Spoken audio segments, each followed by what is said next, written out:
দেখবে কি সুন্দর জামা কাপড় জামা বানাবো কাগজ কেটে।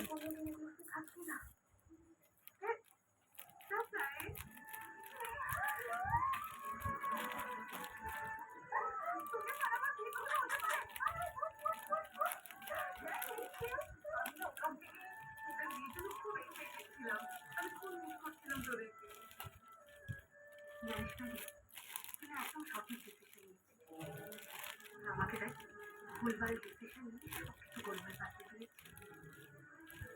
সেদিনকে অশোকবাবু আমার বাড়ির সামনে সারা রাত দাঁড়িয়েছিল, সেদিনকে রিয়েলাইজ করেছে দেখলেন বন্ধুরা কেমন জামা বানালাম কাগজ কেটে। আমার বাবা একটা বড় লোক ছেলের সাথে আমার বিয়ে ঠিক করেছিল।